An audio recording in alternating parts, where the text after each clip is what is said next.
coming up on the 5-year anniversary of the Coach and Coordinator podcast, and it's been an incredible 5 years. We've had so many great guests, and of course, we have a great audience. And to show our appreciation to you, we've collaborated with Glazier Clinics. We've put together a package for you if you win this drawing.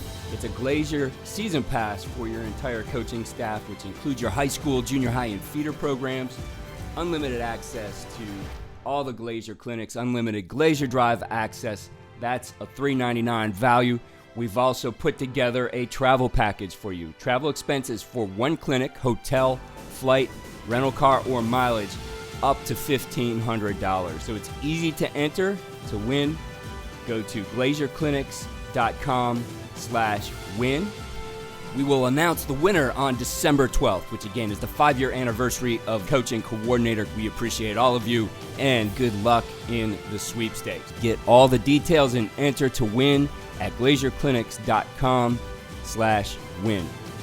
Speaking of anniversary, we go all the way back to year one of the podcast and the game plan. Some great episodes with Coach Terry Shea, who's now an NFL draft consultant, was a longtime college football coach at the Division I level and in the NFL. And in this one, we talk about wrapping up the season as well as that start to the new season. I know a lot of guys think about what's going to happen next year, what things do you need to get organized to get your season kicked off right. And so we're going to address some of those issues in this podcast. So enjoy this one with Coach Terry Shea. Welcome to Episode 11, Week 11 of the Game Plan with our co-host, Terry Shea. Coach, it's great to have you here in Week 11. Thanks, Keith. It's been an exciting year, and now we're taking the clubhouse turn and getting close to Halloween, getting close to the brisk weather, and the nights are going to be longer, so the coaches have a lot to work around.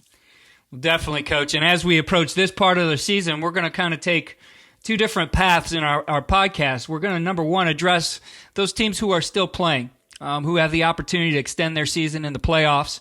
And we're also going to address and give coaches some strategies for getting the most out of this past season, extracting some information and ideas from, what they can learn from the 2017 season so that they move forward and have a more positive experience heading into 2018. Oh, those are great topics, and I look forward to it. Coach, for a lot of teams, when they talk about the playoffs, they refer to it as a new season. And I think in some regards, it's useful to look at it that way. Obviously, the objective now really becomes, some coaches talk about it all the time, but you got to go 1-0 each week to keep moving on. So, what's your thoughts on approaching this and kind of looking at it maybe a little bit differently and approaching it as a new season? Well, the coach travels a fine line at this point in the year where you want to reward your players for making the playoffs first off, and you want the experience to be obviously positive. You want it to be memorable, and you want it to have some fun about it. So that's the fine line that a coach will walk.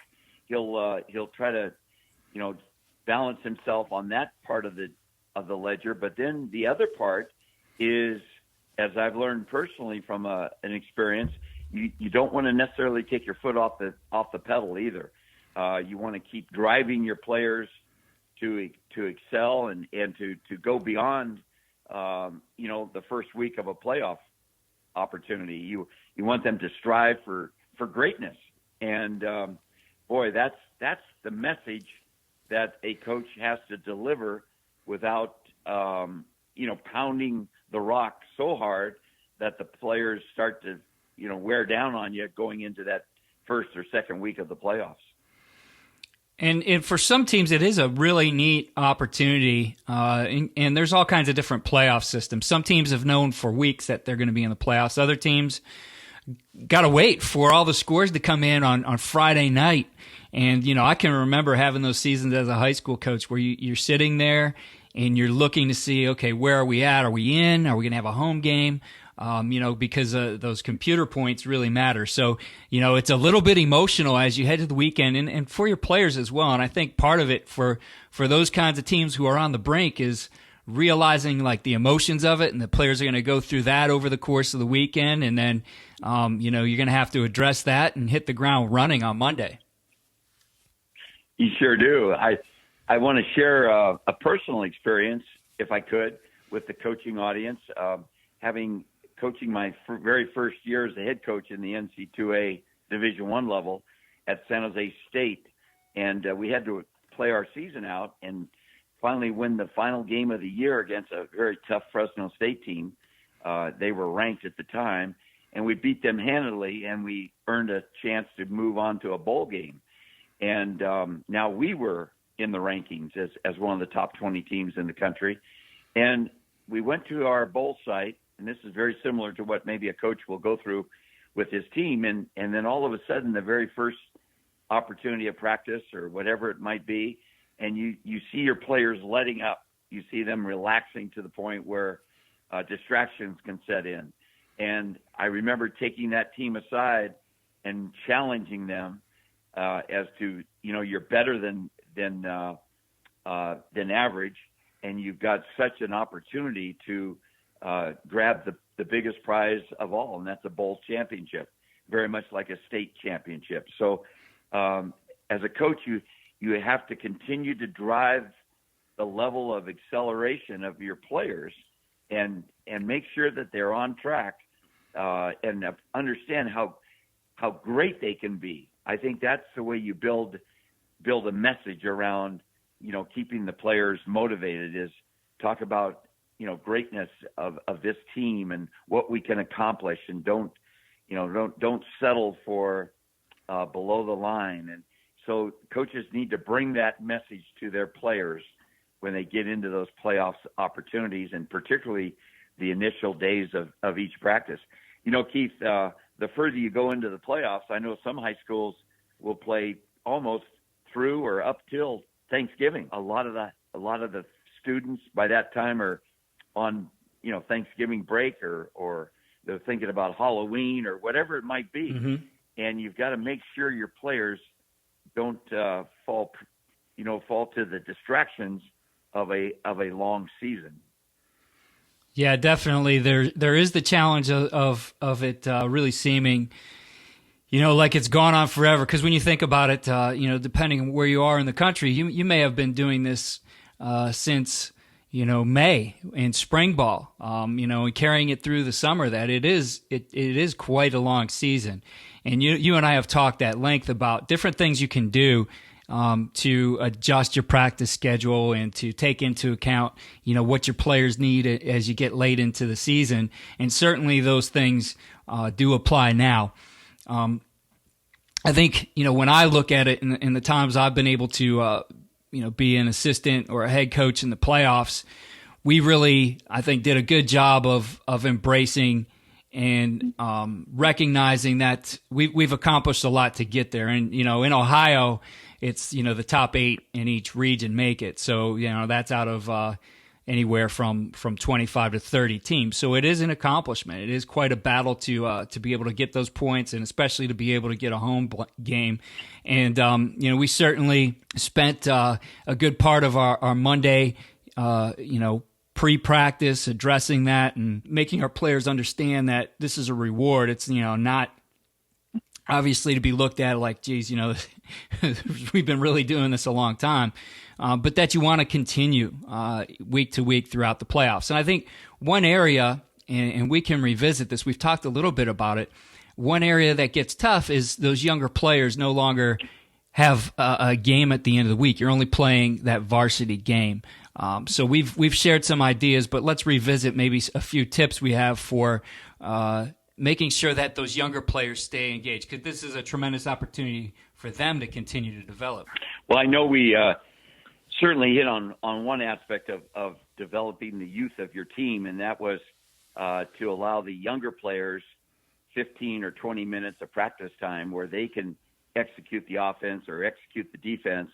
And, whether you do that at the end of practice or you do that at the pre-practice opportunity, but you allow those younger players to really start to feel like they're part of the essence of the program, and they're starting to develop their own identity. And I think that's one of the real benefits of getting to the playoffs and extending your playoff opportunities. So that would, and then we also talked I remember, Keith, we mentioned the idea of maybe having the seniors start to coach that 20-minute period with the younger players.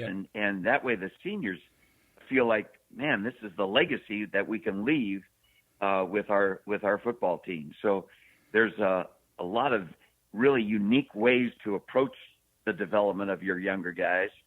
And I remember one other thought is my very first year with Bill Walsh at Stanford, we were getting ready to play a January 1st bowl game against Penn State. And we were at the site out in Orlando, Florida, I believe it was. And Bill put in 3 special plays at the very beginning of the week. And I just didn't understand what his thinking was at that moment. But then I grew to appreciate what he was attempting to do was inject some more fun into the practice week. And of course, when you practice special plays, that's always a fun period.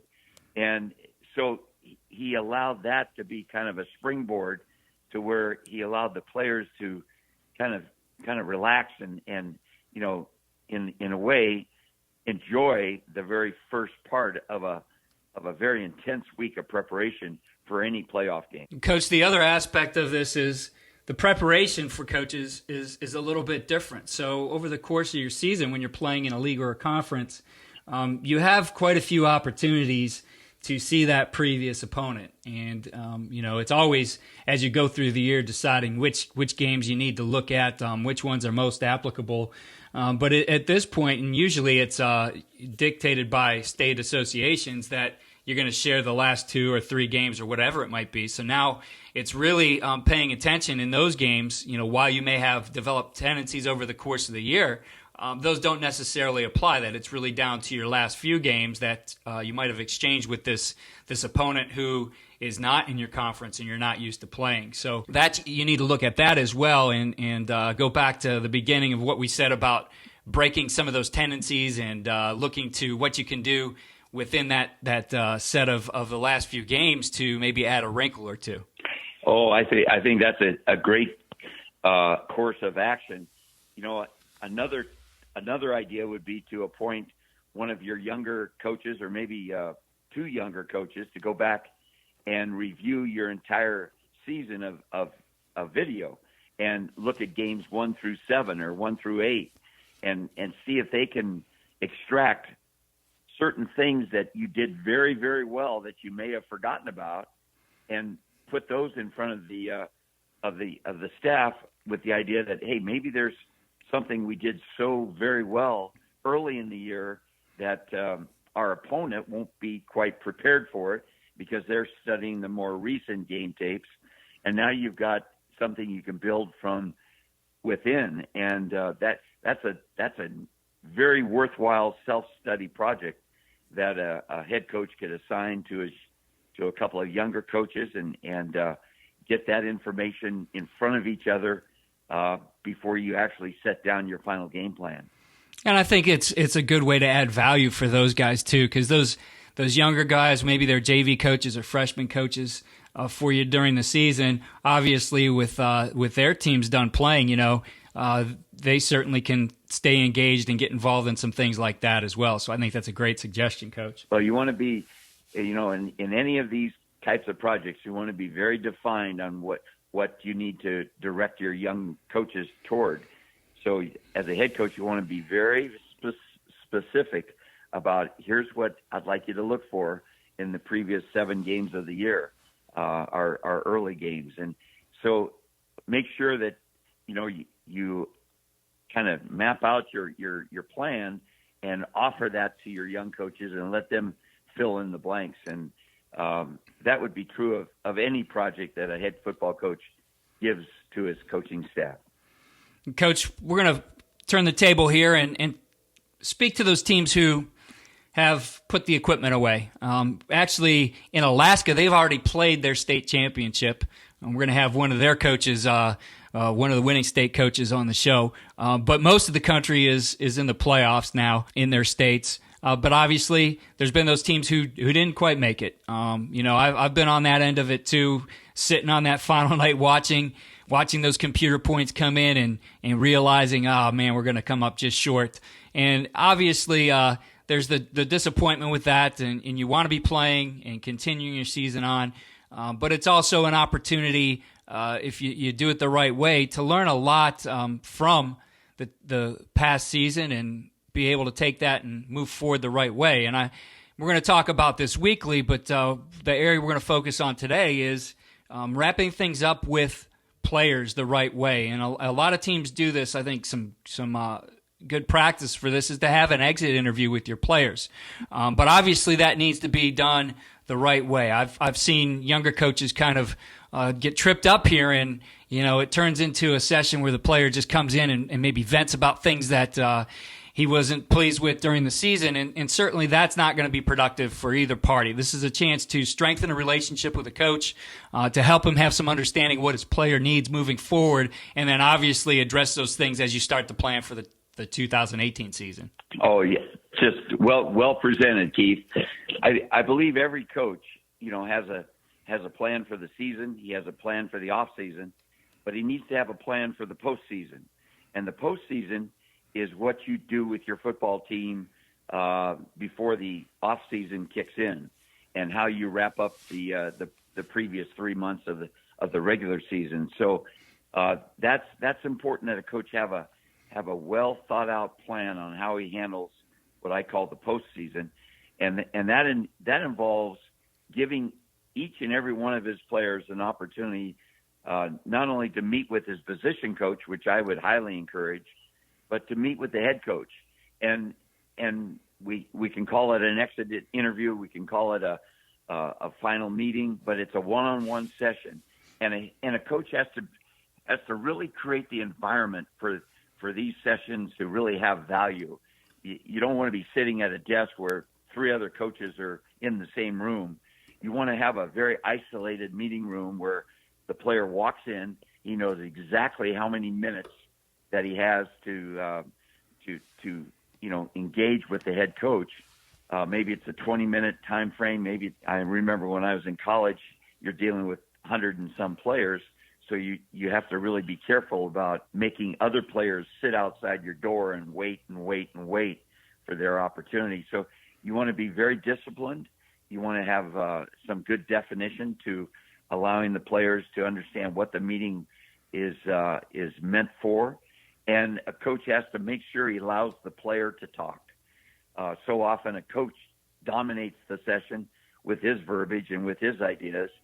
So it's very important. Even those young 15, 16-year-old bashful JV players, they should be encouraged to have a chance to talk. And that's what the meeting can certainly accomplish. And as well to set some goals. And if you're going to set or discuss any goal with your young player, you want to make sure it's a measurable goal.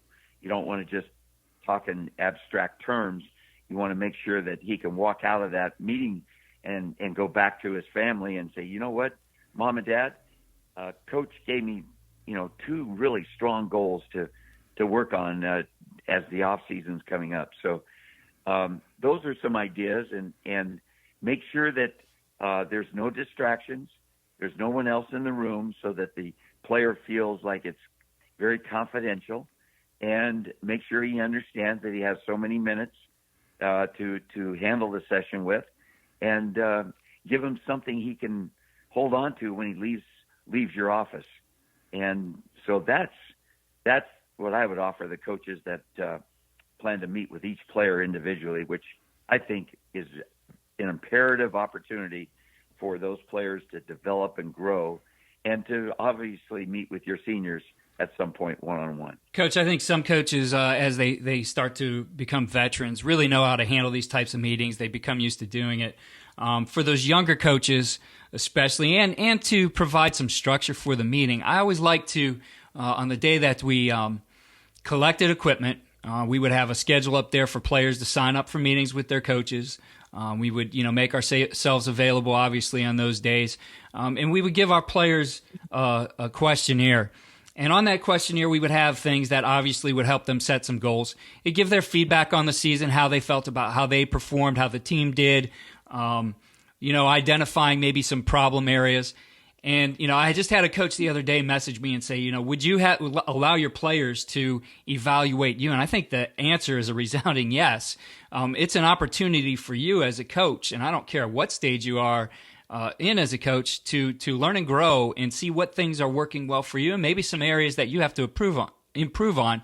But I think at the same point, you want to set it up again the right way. I've always found that giving the players, a scale of like 1 to 10 to answer some questions on different types of things like communication, on maybe how he treats his players, etc. I think you go into a number of different things, and there's a lot of tools out there on the internet that you can look to as resources.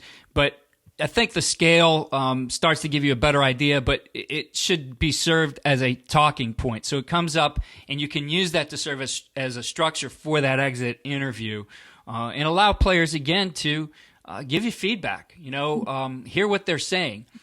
Some of it, again, you might discard because they're, you have to realize, maybe what emotions are tied with it. And it'd always be good to bring those out in the interview, though, too, and not let some of those things go.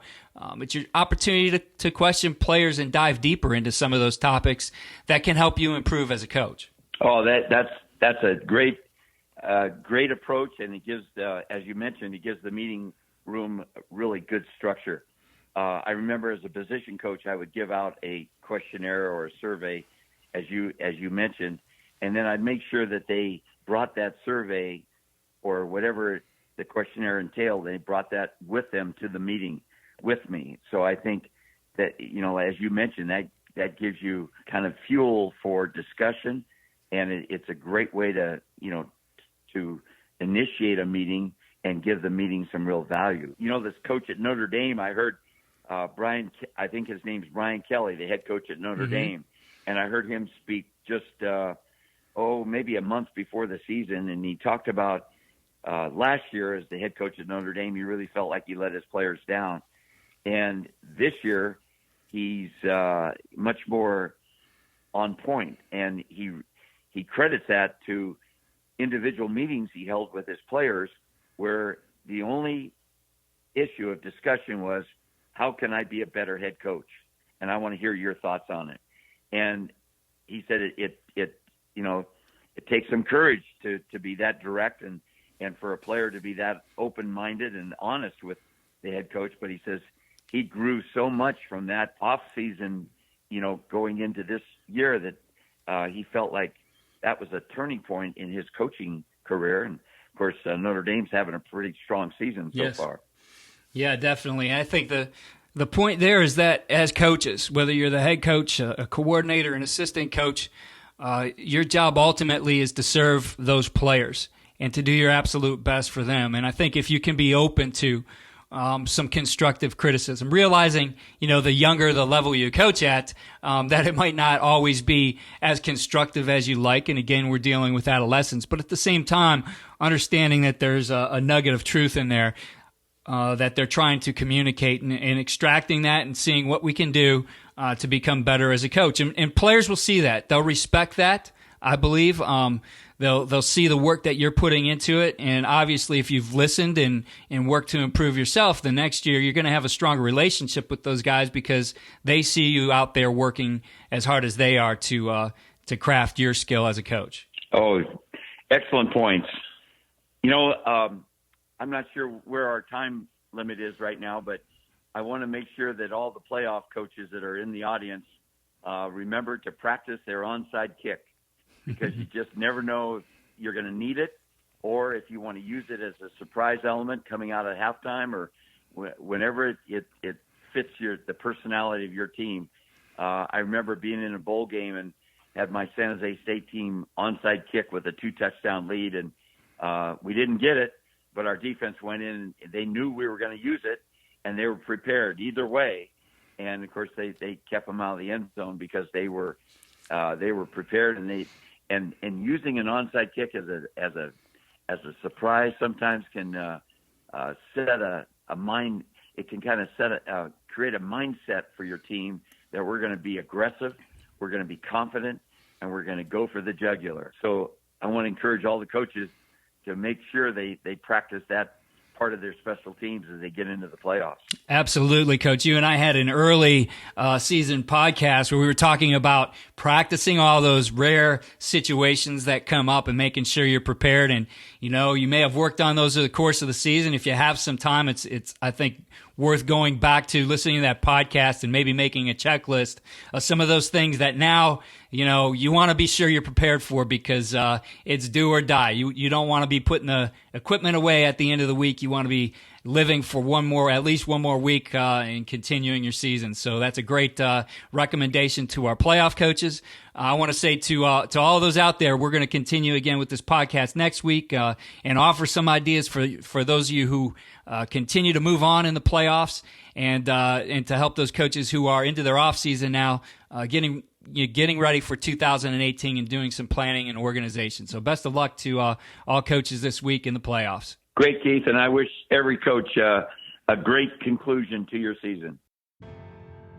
Thanks again for listening to the Coach and Coordinator Podcast. Go to glazierclinics.com/win to enter the sweepstakes for the Glazier Clinic staff pass and travel expenses to one clinic, which includes flight, hotel, and rental car. Again, go to glazierclinics.com/win for your chance to win.